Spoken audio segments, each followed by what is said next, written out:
everybody, welcome to my channel. My name is Sharon and this is a channel that is dedicated to all things related to narcissism. I've been married to a covert narcissist for almost 20 years. I'm separated from him now, and what I do with this channel is I use my real life experiences to get information out there to people about what narcissism really is, what it looks like, what it does to you, and what it does to your family. In today's video, I'm going to discuss the possibility that narcissists are actually possessed by demons, that they're ruled by evil. Certainly, this makes sense to so many of us affected by people with narcissism.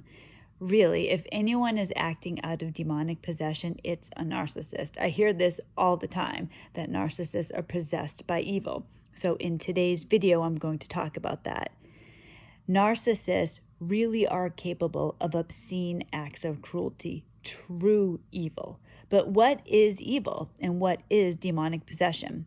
I'm going to discuss both of those in today's video and then bring the narcissist into the discussion. Evil can best be defined by what it is not. It's the absence of good. St. Augustine defines evil as poverty of the soul. It's the cause of sorrow, trouble, suffering. It's wickedness. The opposite of evil, of course, is goodness. I like the way Aristotle describes what goodness is. He said that goodness is what all things desire. It's a fullness of being. Evil would be a lack of being, a deficit of something that should be there. And that really is a narcissist problem. They're missing something that should be there. They're missing the most basic of human emotions: empathy, compassion, regret, remorse, guilt, accountability, fear, respect, intimacy, love. This renders them incapable of functioning normally. Narcissists end up spending their lives consuming the energy and light of people who do experience the fullness of emotions. That's us. That's the people that are with the narcissist. Narcissists, in some ways, they're like vampires. They're taking from us what they lack. Now, when it comes to demonic possession, what is that? Demonic possession is when a spirit not of God possesses a person. From a Christian perspective, you can't be demonically possessed because if you're a Christian, Jesus is already in possession of your soul. Now, I'm not saying that if you're from a different religion that you're demonically possessed or you might be demonically possessed. It would be very similar. Whatever your religion or belief is, that is what you are possessed by. Possession isn't necessarily a bad thing or a good thing. It can be very neutral. I could tell you that I possess the contents of my wallet. So that's just how it is. You and me both can't possess the contents of my wallet. So when it comes to your soul, God and evil can't both possess your soul. It's one or the other. When it comes to a narcissist, they don't have principled behavior. So there's no values as a guide. So a narcissist doesn't have any values as a guide for their behavior.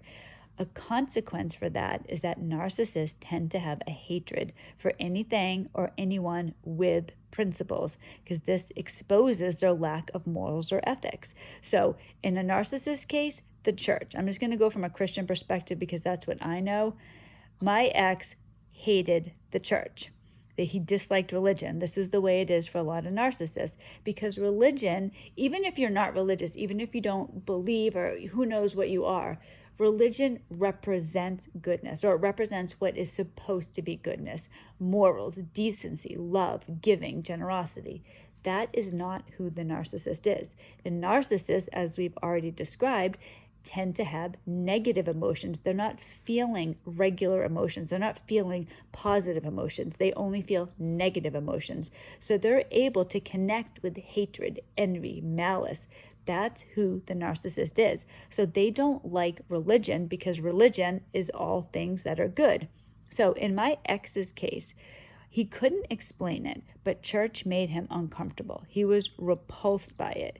For a long time, I couldn't understand that because he's claiming that he was an atheist.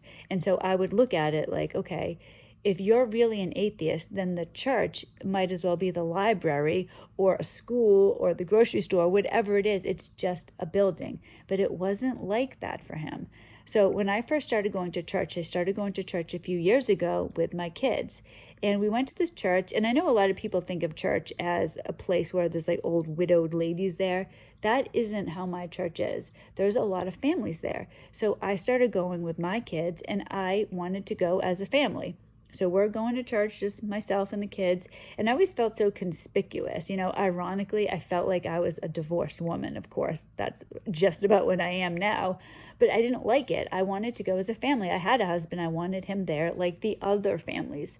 Of course, in retrospect, if you are with a narcissist, you don't have a typical family. The narcissist is not a family man, not a family woman. They don't care. I didn't recognize this at the time. When I first started going to the church, I had no idea anything about narcissism. I just couldn't understand why my husband wouldn't come to church with us, why he couldn't do that. It was important to me. It was important for the kids. But, of course, now I know. But a narcissist is repulsed by religion in general. So I couldn't get my ex to go to the church with us, but I did talk him into going to this thing called Pizza with the Pastor. So when my church still does this. It's for people, I guess anyone can go, but it's for newer people that go to the church to get to know everybody. So it's in a casual environment. There's not a sermon or anything like that. They set up some tables in the church, in the sanctuary, and you would go in and you would eat pizza, meet some people, sit with the pastor, get to know the church, get to know some people, a few things like that. So I talked my ex into going to this. As soon as we walked into the church, he started acting differently. He wasn't himself. He wasn't talking. He was just quiet. He wasn't socializing with anybody. And I couldn't understand this. It was really strange. So then we sat down, and they kind of had the table set up in kind of like, I guess, a little circle, or I guess since it was tables, like a square where everybody was facing each other so everybody could communicate. So we're there, and my ex is sitting next to me, and he starts shaking uncontrollably. He's like shaking his legs up and down. It was so annoying, and he kept hitting me with his legs. So I kind of looked over at him. I was like, what are you doing? And he looked at me helplessly, and he was pale. He didn't look well. So then at one point, in the middle of somebody speaking, he just got up and left. He just took off. He just left the building. It was horrible. And he's sending me texts. And so I'm looking at this text, and it's like, I feel sick. I'm going to throw up. I'm sitting in the car.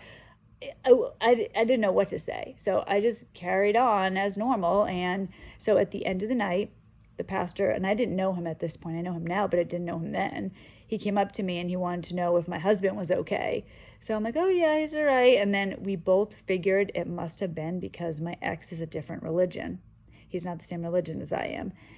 But, that never made sense to me. I kind of went along with that, but I was, even at that time, I was thinking to myself, all right, I'm a Christian. I could go to a synagogue, I could go to a mosque and sit there and listen and not be acting obnoxious. I wouldn't be shaking uncontrollably, having to run out of the building. Just because it's not my religion or I don't believe like that doesn't mean I can't be there politely. But he could not do it. Now I recognize it was because of his narcissism. It's because inside him, he was repulsed by the goodness there, by the people that were there. He was reacting to the emptiness in him, the deficit. So we already know that a believing person can't be possessed because possession is an ownership. As a little side note, this really isn't in the video, but I do want to mention this. A believing person can be influenced, but that's going to be different than possession. So getting back to the narcissist and demonic possession, demons are supernatural beings associated with evil, and they're ruled by Satan. Derek Prince refers to them as persons without bodies. So they are entities, they're spirits, they're real. They're in search of a body. They need a body to commit their evil. The devil is an independent figure alongside God, and the devil rules the demons. Now, God created the devil, and God created man. God created an entity separate from himself. So we have God and then his creations. He created the devil and his demonic hordes, and he created man, and he gave man free will. Man can choose evil or good. God is the creation of, we are the creation of God, both Satan and mankind. So free will or choice is the only way real love or real evil can show itself. It's the only way it can exist. If I'm compelled to love, it isn't real. You have to freely choose it. You have to freely choose to believe God, to follow God, to want to be with Jesus. You have to choose that. Just like you have to choose to love somebody. If you choose to love, there's a risk attain to that. If it's a given, if it's, oh yeah, don't worry, everybody's going to love you back. It's not, is it really a choice? When you love somebody, there is a risk associated with that. That's why there has to be free will. You have to freely choose to be good. You have to freely choose to follow God, or you have to freely choose to follow evil, to follow Satan, because ultimately what we choose, our choices define our character. And nothing belongs to us more than our own character. And since evil is a deficit, a poverty, a nothingness, the more evil choices someone makes, the less they become. This is exactly how a narcissist goes through life. They make a series of morally deficient choices that only benefit themselves. There's no mercy, no compassion, no care for the harm that they put other people through. So through free will and deliberate choices, a narcissist has purposely chosen to be evil. Narcissist has a void inside. God placed positive emotions in us. Inside a narcissist is a gaping hole, and a narcissist has a hunger to fill it, but they're not going to fill it with good. Instead, they end up filling it with affirmation and praise from other people. This is where we get narcissistic supply. A narcissist creates a false self, and they mirror human qualities that they don't have as if their own. Narcissism is a personality disorder, and people with personality disorders are magnets for demonic possession, because remember, they're not possessed by Jesus or anything else good. They're emptied, they're void, they're waiting for something to claim them, and evil is going to take them. Narcissism is generally considered to be a spiritual problem. Now, in our world, there are physical and spiritual realities. We're well aware of the physical realities. Everybody believes them, but a lot of people don't believe the spiritual realities, but they're just as real. So an example of a physical reality would be gravity. So if I went to the top of a 20-story building and I stepped off the ledge, I'm going to plummet to my death. Everybody accepts that. It doesn't matter. I could be the best person who ever lived, or I could be pure evil, and I'm going to have the same result. There are equally as real spiritual realities. If you do not freely, with free will, choose good, you're going to have evil attached to you, because something is going to claim you. You have to claim goodness. If you don't claim anything, you're just this empty vessel waiting, and demons are attracted to that. This is what happens. Demons are attracted to emotions like fear, anger, envy, and vanity, hallmarks of narcissism. Narcissists often denounce outright God, so there's no protection for them. We already talked about free will. God gives us free will.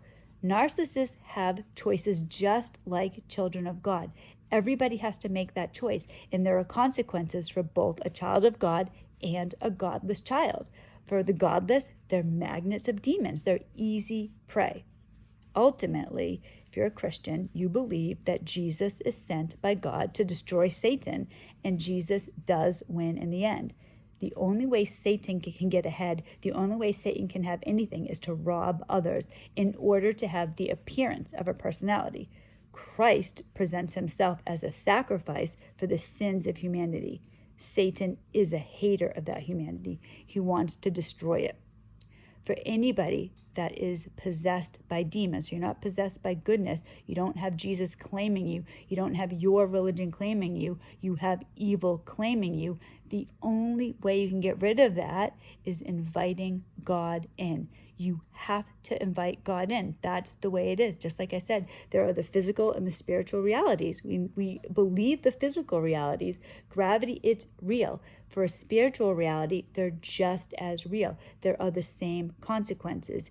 You have to invite God in. You have to invite goodness in. If you don't do that, if a narcissist doesn't do that, they're always going to remain evil. They're going to go down with Satan in the end. And a narcissist has no ability to feel goodness, to want goodness, to seek goodness.